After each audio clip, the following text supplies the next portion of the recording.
We're going to continue looking at some more problems involving the binomial distribution, and they all refer back to this situation. Mars Inc. claims that 30% of each bag of M&Ms are blue. In a bag of 20 candies, what is the probability 7 or less are blue? So again, we're letting x equal the number of blue M&Ms.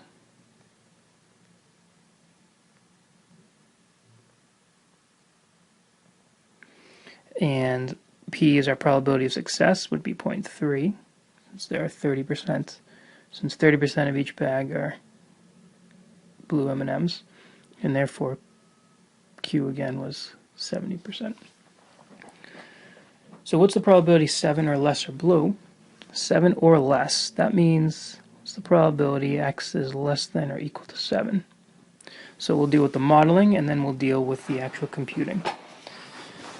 So 7 or less are blue, well that means that's the same as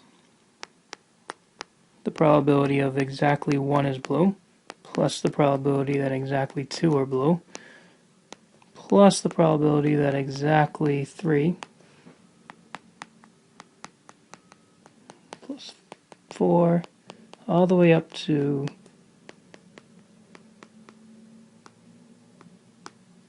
7.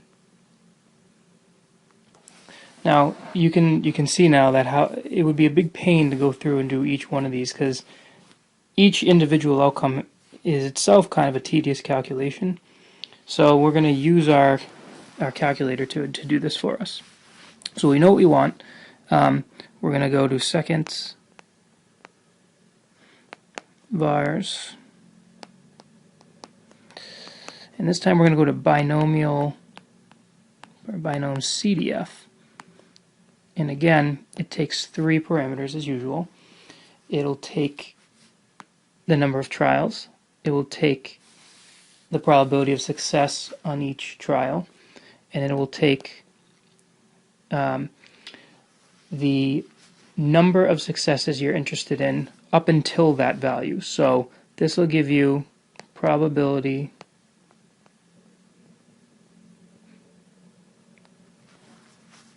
of up to and including k successes. All right, up to and including. So what we're going to want to punch in our calculator is binom CDF,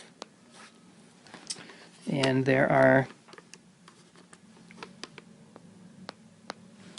we're doing 20 trials.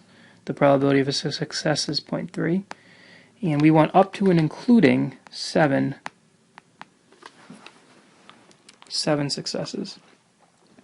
And this will sum all these up for us, which is great, because otherwise these problems would be a big headache. And not to mention the fact that we probably wouldn't be able to do ones where it was something like, what's the probability of there being 19 or less that are blue? At least not directly.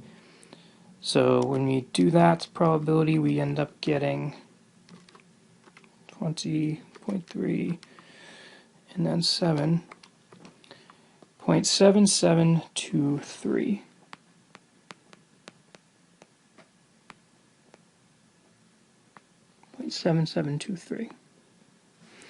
Alright, so there's an efficient way to calculate that. The next problem says, what's the probability at least 6 are blue? So at least 6 are blue would be, so at least 6 means 6 or more. So we want the probability that x is bigger than or equal to 6. And now this would be, and if we were to model this out, this would be the probability that 6 are blue plus the probability that 7 are blue plus the probability that 8 are blue, all the way up to 20. Now, I don't even want to write that out because it's just, it takes too long. We're going to use, and this is often a great technique in probability, we're going to use the fact that probability has to sum to 1, because again, we actually don't have a function in the calculator that's going to give us this probability directly. We know probabilities have to add up to 1, so this is the same as 1 minus the probability that strictly less than 6, in other words 5 or less, are blue. And to get that answer, we're going to want to put in 1 minus binom CDF 20. Probability is still 30%. And this time, be careful here. We want x strictly less than 6, which means up to and including 5. And because our binomial cumulative density function will calculate up to and including, we don't want to put a 6 there. And when you do that out, you get